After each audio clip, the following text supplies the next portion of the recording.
Hello बच्चों, स्वागत है आपका बोर्ड यात्रा के इस चैनल पर। बोर्ड यात्रा जिसमें हमने पिछले वीडियो में देखा कि सोशल साइंस क्या होता है। सोशल साइंस की जो भी बातें थी नॉर्मली वो हम लोगों ने समझा है।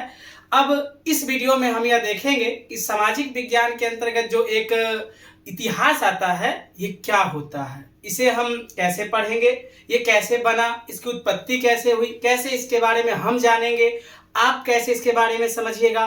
तो इन सभी चीजों के बारे में इस वीडियो में हम लोग पढ़ेंगे। सबसे पहले समझिए बुआ कि इतिहास होता क्या है। इतिहास होता क्या है? इतिहास जो कि दो वर्डों से मिलकर बना हुआ है, एक इति और दूसरा हास। इति का मतलब होता है पुरानी, इति का मतलब पुरानी, और हास का मतलब होता है यहाँ पे आपका कहानी। यानी पुरानी कहानी का जहां अध्ययन किया जाता है उसे इतिहास कहते हैं। इस इतिहास को हम लोग एक परिभाषा के रूप में देखेंगे। क्या होता है इसका परिभाषा? देखिए, सामाजिक विज्ञान की वैसी शाखा जिसके अंतर्गत वर्तमान से पूर्व, क्या बच्चों, वर्तमान से पूर्व तक की घटनाओं का तिथि क्रमानुसार अध्ययन किया जाता है, इसे इतिहास कहते हैं। आइए इस परिभाषा को थोड़ा समझने का प्रयास करेंगे। हमने कहा वर्तमान से पूर्व तक की घटनाओं का तिथि क्रमानुसार, यानी इतिहास जो होता है बुआ वह मुख्यतः तीन चीजों पर आधारित होता है। एक, यह घटना कैसे घटी, दूसरा यह घटना कब घटी, तीसरा यह घटना कहाँ घटी। इन तीनों चीजों का अध्ययन हमें इतिहास के अंतर्गत करना होता है।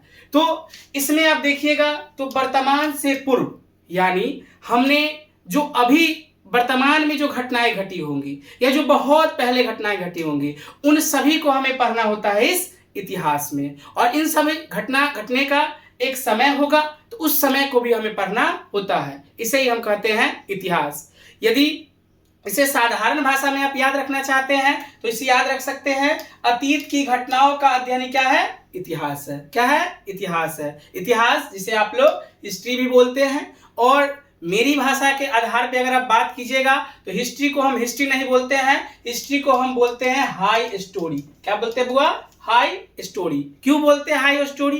क्योंकि इतिहास को पढ़ना आसान है लेकिन इतिहास को बड़े लंबे समय तक याद रखना बड़ा मुश्किल है।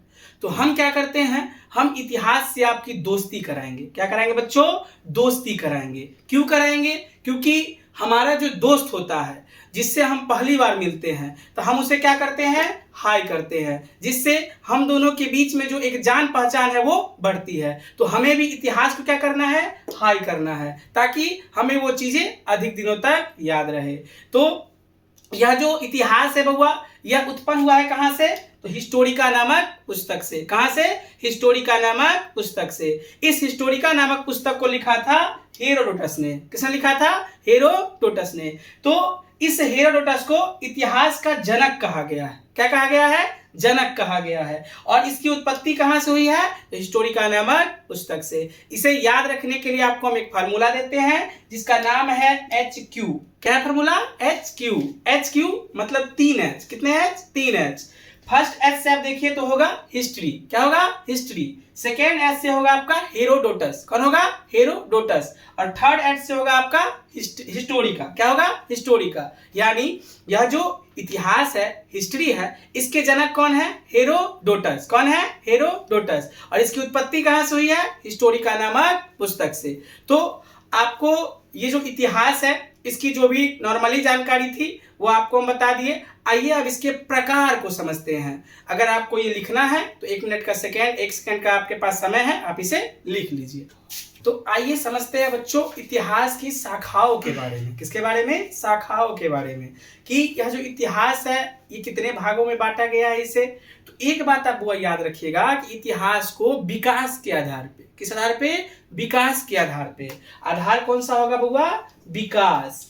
इसके आधार पे इतिहास को 3 भागों में बांटा गया है। कितने भागों में? 3 भागों में। सबसे पहले को बोलते हैं हम लोग प्राक ऐतिहासिक काल। क्या बोलते हैं? प्राक ऐतिहासिक काल।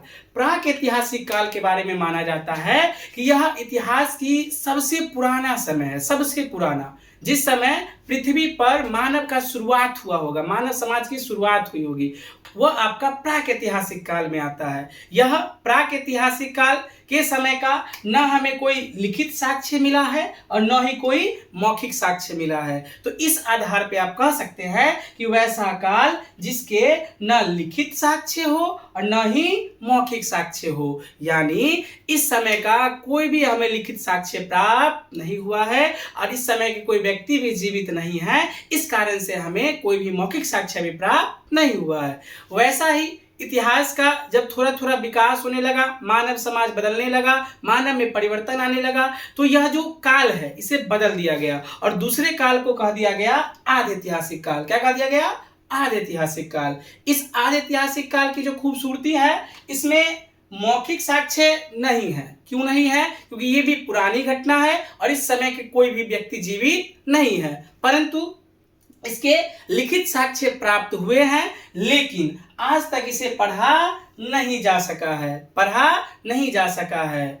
अब आइए इतिहास के तीसरे भाग को समझते हैं। इतिहास का जो वो तीसरा भाग है वो है आपका ऐतिहासिक काल। कौन सा काल? ऐतिहासिक काल। इस ऐतिहासिक काल के लिखित साक्ष्य भी मौजूद हैं, मौखिक साक्ष्य भी मौजूद हैं और इस लिखित साक्ष्य को पढ़ा भी जा चुका है। ये भी आप याद रख सकते हैं। यह ऐतिहासिक काल को आप लोग मुख्यतः 4-5 भागों में बांटकर पढ़ते हैं। सबसे पहला आपका क्या है? प्राचीन काल है। इससे आप लोग अवगत होंगे, आप लोगों ने क्लास 9th पढ़ा है और उस क्लास 9th में आपने प्राचीन काल, मध्यकाल, आधुनिक काल की जानकारी ली होगी।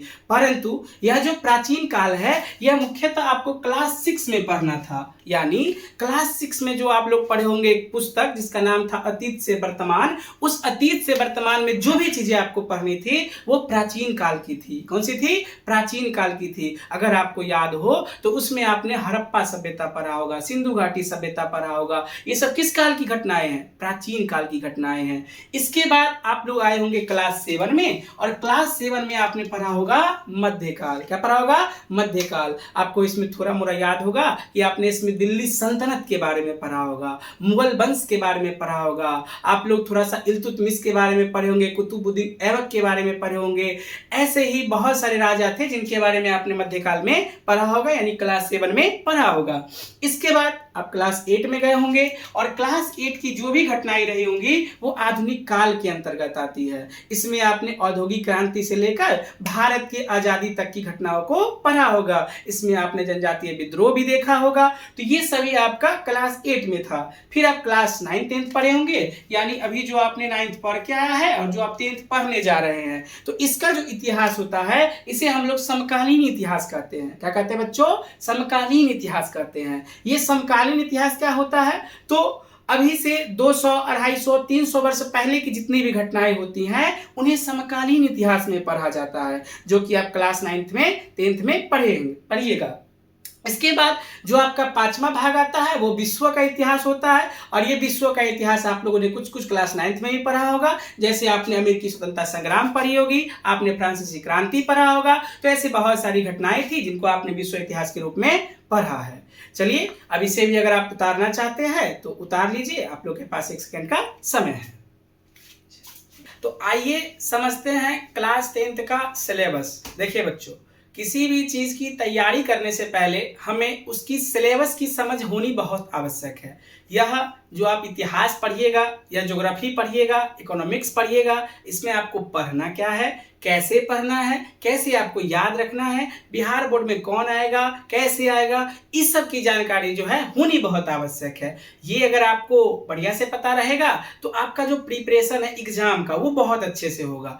यानी अगर आप एक बढ़िया माइंडसेट के साथ उतरना चाहते हैं तो आपको सिलेबस की जानकारी होनी बहुत जरूरी है। तो सबसे पहले हम लोग सिलेबस को समझेंगे कि सिलेबस है क्या, तो समझने का प्रयास कीजिए। सबसे पहले आपका जो क्लास 10th है इसमें जो आप हिस्ट्री पढ़िएगा, इसमें कुल 8 चैप्टर है। कितने चैप्टर हैं? 8 चैप्टर हैं। इसमें जो सबसे पहला है देखिएगा, इसमें आपको पढ़ना है यूरोप में राष्ट्रवाद, यानी हमारा जो पड़ोसी देश है या पड़ोसी महादेश है जिसका नाम यूरोप है, इसमें जो ये भावना आई थी राष्ट्रवाद की। राष्ट्रवाद अगर आप गौर कीजिएगा तो आपके इस इतिहास के बुक में 4 चैप्टरों में राष्ट्रवाद की चर्चा है। देखिएगा, एक राष्ट्रवाद हो जाएगा 2 जगह, 3 जगह और ये 4 जगह, यानी 4 चैप्टर में आपको राष्ट्रवाद पढ़ना है। तो ये जो राष्ट्रवाद है क्या होता है, तो इसको आप लोग थोड़ा समझने का प्रयास कीजिएगा।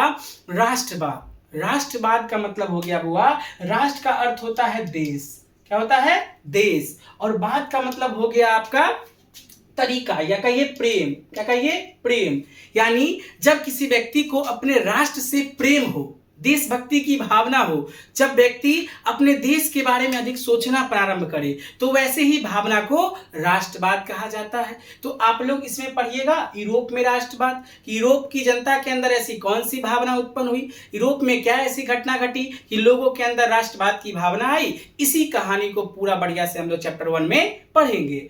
इसी प्रकार से चैप्टर 2 है वो है आपका समाजवाद एवं साम्यवाद। इसमें हम मुख्यतः रूस की घटनाओं के बारे में पढ़ेंगे कि रूस में समाजवाद कैसे आया, साम्यवाद कैसे आया, क्या होता है। अगर आप नॉर्मली इसे समझने का प्रयास करें तो समाजवाद का मतलब होता है सबका विकास। क्या होता है? सबका विकास। जैसे राष्ट्रवाद का आप मतलब क्या समझे? देश प्रेम या देशभक्ति की भावना को राष्ट्रवाद कहते हैं। वैसे ही जहां सबका विकास हो उसे समाजवाद कहते हैं। तो ये समाजवाद आया कैसे, किस प्रकार से इसको लाया गया, किसने लाया, ये समाजवाद साम्यवाद में क्या अंतर है, ये सब आपको सेकेंड चैप्टर में पढ़ना रहेगा। जो आपका थर्ड चैप्टर दिख रहा होगा वो है आपका हिंद चीन में राष्ट्रवादी आंदोलन। सबसे पहले समझिए, 2 वर्ड इसमें लिखा हुआ, हिंद, दूसरा लिखा है चीन।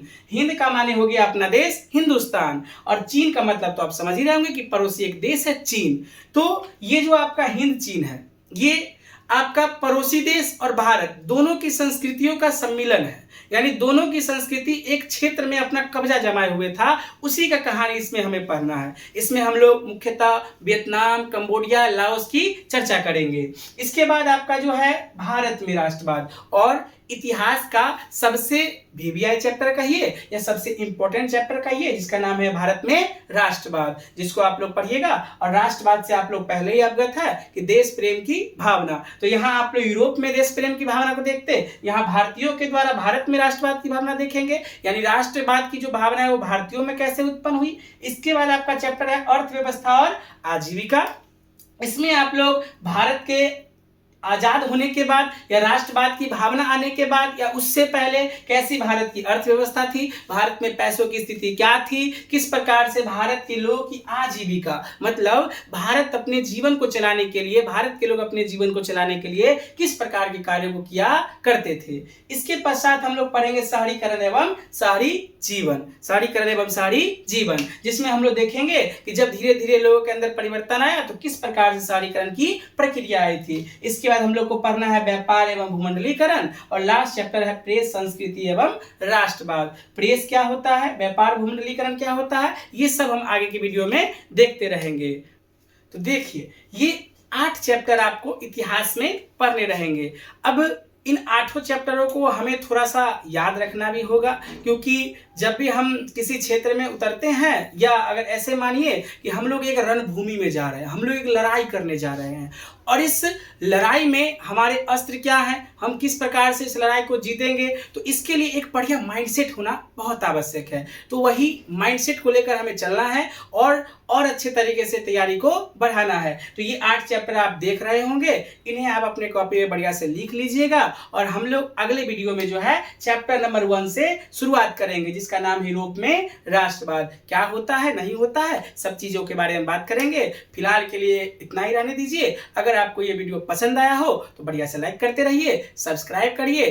धन्यवाद।